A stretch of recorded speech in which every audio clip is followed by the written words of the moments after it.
નમસ્કાર મિત્રો, દેશ અને દુનિયાના સુપરફાસ્ટ સમાચારમાં તમારું સ્વાગત છે। બિહારના રાજકારણના સૌથી મોટા સમાચાર। બિહારમાં 14 એપ્રિલે નીતિશ કુમાર મુખ્યમંત્રી પદેથી રાજીનામું આપી શકે છે અને 15 એપ્રિલે નવી સરકારના શપથ ગ્રહણ પણ થઈ શકે છે। અન્ય મહત્વના સમાચારની વાત કરીએ તો ગુજરાત સમાચારની અમદાવાદમાં આઈપીએલ મેચ દરમિયાન મોબાઈલ ચોરી કરતી એક ગેંગ પકડાઈ ગઈ છે, જે ઝારખંડથી સ્પેશિયલ ફ્લાઇટમાં ચોરી કરવા માટે આવતી હતી। ત્યારે આગળ વાત થશે તેલ સંકટ અને ટેક્સની। વૈશ્વિક તેલ સંકટને જોતા ભારત સરકારે ડીઝલની નિકાસ પર એક્સપોર્ટ ડ્યુટીમાં 34 રૂપિયાનો વધારો કર્યો છે, જેનાથી દેશમાં કિંમતો સ્થિર રહી શકે છે। અન્ય મહત્વના સમાચારની વાત કરીએ તો રશિયાનો પ્રસ્તાવ। રશિયાએ ભારતને અત્યાધુનિક ફાઇટર જેટ અને હથિયારોની ટેકનોલોજી શેર કરવાનો મોટો પ્રસ્તાવ આપ્યો છે। આગળ વાત થશે ઈરાન અને અમેરિકાની।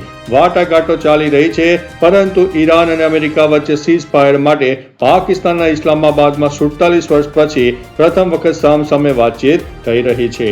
અન્ય મહત્વના સમાચારની વાત કરીએ તો પરમાણુ ઉર્જાની। ભારતે પરમાણુ ઉર્જા ક્ષેત્રે મોટી સફળતા મેળવી છે। કલપક્કમમાં પ્રોટોટાઇપ ફાસ્ટ બ્રીડર રિએક્ટરે સફળતાપૂર્વક કામ શરૂ કર્યું છે, જે ટેકનોલોજી ધરાવતો ભારતનો વિશ્વનો બીજો દેશ બની ગયો છે। અન્ય મહત્વના સમાચારની વાત કરીએ તો શાળામાં વંદે માતરમ।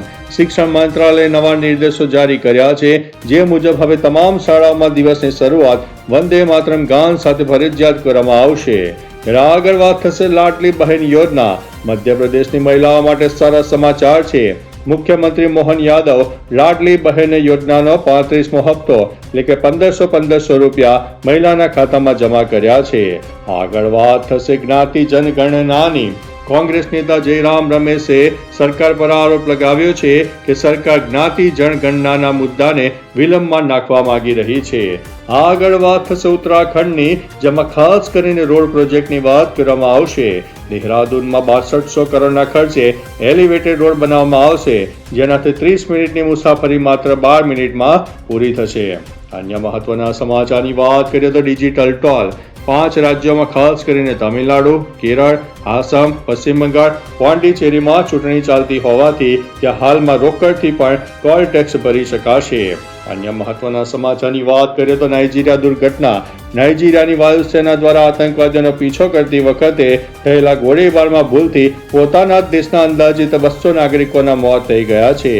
આગળ વાત થશે ભારતીય નૌસેનાની। આવતીકાલે તારીખ 14 થી 16 એપ્રિલ દરમિયાન નૌસેનાના કમાન્ડરોની કોન્ફરન્સ યોજાશે, જેમાં દરિયાઈ સુરક્ષા અને વ્યૂહરચના ઉપર ચર્ચા કરવામાં આવશે। અન્ય મહત્વના સમાચારની વાત કરીએ તો ચાઇના તાઇવાન સંબંધોની। મિડલ ઇસ્ટમાં તણાવ વચ્ચે ચીને તાઇવાન માટે વેપાર અને ઉડાનના રસ્તાઓ ખોલીને સંબંધો સુધારવાની જાહેરાત કરી છે। અન્ય મહત્વના સમાચારની વાત કરીએ તો ઝારખંડમાં ઓટો ભાડામાં વધારો। રાંચીમાં આજથી ઓટોનું ભાડું મોંઘું થશે। પ્રશાસન દ્વારા નવું ભાડું લિસ્ટ જાહેર કરવામાં આવી રહ્યું છે। આગળ વાત કરીશું દિલ્હી મેટ્રોની। દિલ્હી મેટ્રોમાં આજથી 10 મે સુધી ઓનલાઈન ગ્રાહક સંતોષ સર્વેક્ષણ શરૂ કરવામાં આવી રહ્યું છે। મુસાફરો તેમની સમસ્યાઓ કે સૂચનો ઓનલાઈન જણાવી શકશે। અન્ય મહત્વના સમાચારની વાત કરીએ તો હિમાચલ મત્સ્યપાલનની। હિમાચલ સરકારે માછલીઓ માટે 100 રૂપિયા પ્રતિ કિલોનો ટેકાના ભાવે નક્કી કર્યો છે અને રોયલ્ટી ઘટાડીને 1% કરી દીધી છે। અન્ય મહત્વના સમાચારની વાત કરીએ તો સિક્કિમ હાઈકોર્ટનો ચુકાદો।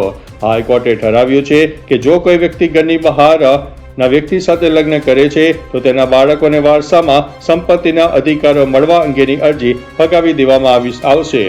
અન્ય મહત્વના સમાચારની વાત કરીએ તો યુટ્યુબ ચેનલ્સની। ભારતમાં અંદાજિત 2.5 કરોડ યુટ્યુબ ચેનલ્સ છે, જેમાંથી 30 લાખ વ્યાવસાયિક છે। યુટ્યુબના રિપોર્ટ મુજબ ખોટી માહિતી ફેલાવતી ચેનલ ઉપર કાર્યવાહી કરવામાં આવશે। અન્ય મહત્વના સમાચારની વાત કરીએ તો બિહારમાં સ્ટેડિયમની। બિહારમાં 10 થી 15 કરોડના ખર્ચે આંતરરાષ્ટ્રીય કક્ષાનું ઘાસ ધરાવતું નવું સ્પોર્ટ્સ સાયન્સ સેન્ટર અને સ્ટેડિયમ બનાવવામાં આવશે। અન્ય મહત્વના સમાચારની વાત કરીએ તો શુભમન ગિલનો નવો રેકોર્ડ સામે આવ્યો છે। આઈપીએલમાં શુભમન ગિલે વિરાટ કોહલીનો રેકોર્ડ તોડીને 4000 રન બનાવનાર સૌથી યુવા ભારતીય ખેલાડી બનવાનું બહુમાન મેળવી લીધું છે। અન્ય મહત્વના સમાચારની વાત કરીએ તો આઈપીએલ 2026 મુંબઈની ટીમ સતત ત્રીજી મેચ હારી ગઈ છે. બેંગ્લોરે તેને 18 રનથી હરાવી દીધું છે. અન્ય મહત્વના સમાચારની વાત કરીએ તો માર્કેટ અપડેટની. ઈરાન અને અમેરિકા વચ્ચે વાટાઘાટો નિષ્ફળ રહેતા આજે ભારતીય શેર બજારમાં ઘટાડો જોવા મળી શકે છે. આ સાથે ઓલા સહિત 75 શેરો પર સેબી અને સ્ટોક એક્સચેન્જની કડક નજર રાખવામાં આવશે. અન્ય મહત્વના સમાચારની વાત કરીએ તો છત્તીસગઢ જનગણનાની. છત્તીસગઢમાં મે મહિનાની જનગણના 2027ના પ્રથમ તબક્કાની શરૂઆત થશે, જેમાં ઘરે ઘરે જઈને માહિતી એકત્ર કરવામાં આવશે. અન્ય મહત્વના સમાચારની વાત કરીએ તો પંજાબ પોલીસની નવી નીતિ. પંજાબમાં ગેંગસ્ટરો અને વોન્ટેડ ગુનેગારોની માહિતી આપનારને 1.5 લાખથી 3 લાખ રૂપિયા સુધીનું ઇનામ આપવાની નવી યોજના ભગવંત માન સરકારે લાગુ કરી છે. તો ચાલો મિત્રો, ફરીથી દેશ અને દુનિયાના સુપરફાસ્ટ સમાચાર લઈને મળતા રહીશું. ત્યાં સુધી અમને રજા આપશો. નમસ્તે.